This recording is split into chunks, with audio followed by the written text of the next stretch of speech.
పాకిస్తాన్ సైన్యం ఆఫ్ఘనిస్తాన్ సరిహద్దుల్లో జరిపిన అమానుష వైమానిక దాడుల్లో ముగ్గురు యువ క్రికెటర్లు ప్రాణాలు కోల్పోవడంతో ఆఫ్ఘనిస్తాన్ క్రికెట్ ప్రపంచం శోకసంద్రంలో మునిగిపోయింది. అయితే ఈ ఘటనపై ఆఫ్ఘనిస్తాన్ స్టార్ క్రికెటర్ అయిన కెప్టెన్ రషీద్ ఖాన్ తీవ్రమైన ఆవేదనను, ఆగ్రహాన్ని వ్యక్తం చేశాడు.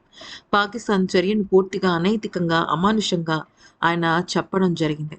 అయితే పాకిస్తాన్ సరిహద్దు వెంబడి జరిగిన వైమానిక దాడుల్లో పౌరులు, ముఖ్యంగా ముగ్గురు యువ క్రికెటర్లు మరణించిన నేపథ్యంలో ఆఫ్ఘనిస్తాన్ క్రికెట్ బోర్డు సంచలన నిర్ణయం తీసుకుంది. మృతుల కుటుంబాలకు సంతాపం తెలుపుతూ వచ్చే నెలలో పాకిస్తాన్ శ్రీలంకతో కలిపి జరగాల్సిన ట్రై సిరీస్ నుంచి వైదొలుగుతున్నట్టు ప్రకటించింది. ఈ ఘటన నేపథ్యంలో నవంబర్ 5 నుంచి 29 వరకు లాహోర్, రావల్పిండిలో జరగాల్సిన ఈ try series Afghanistan cricket board నిర్ణయంతో అనిశ్చితిలో పడింది.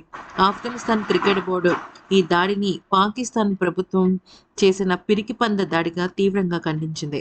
అటువంటి వాళ్ళని ఏం చేసినా పాపం లేదు అంటూ వాళ్ళు ప్రకటించడం జరిగింది. ఈ దారుణం ఆఫ్ఘనిస్తాన్లోని పక్టికా ప్రావిన్స్లోని పౌర నివాసాలపై జరిగిన దాడుల్లో చోటు చేసుకుంది. మరణించిన ఆ ముగ్గురు యువ ఆటగాళ్లను కబీర్ సిబగతుల్లా హర్హోన్గా గుర్తించారు.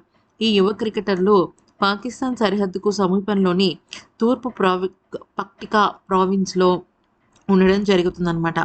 అయితే వాళ్ళు ఒక ఫ్రెండ్లీ మ్యాచ్లో పాల్గొని ఇంటికి తిరిగి వస్తున్న సమయంలో ఉర్గూన్లో జరుగుతున్న ఒక సభను పాకిస్తాన్ సైన్యం లక్ష్యంగా చేసుకుంది.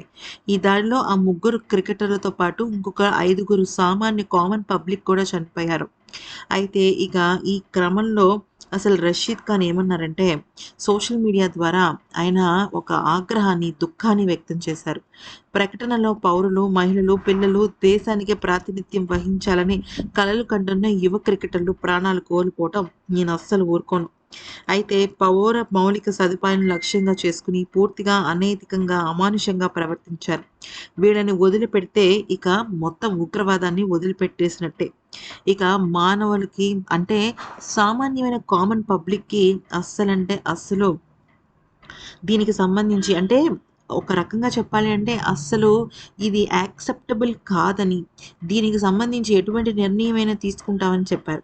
అమాయక ప్రాణాలు కోల్పోవడానికి కారణమైనందుకు రాబోయే మ్యాచ్‌ల నుంచి పూర్తిగా వాళ్ళని పక్కకు తోసేస్తున్నామని, అయితే వాళ్ళ పతనాన్ని అలాగే వాళ్ళకి సంబంధించిన శిక్షకు సంబంధించి కూడా మేము ఎటువంటి చర్యలు తీసుకోవడానికైనా సిద్ధం అంటూ చెప్పుకొచ్చాడు రషీద్ ఖాన్.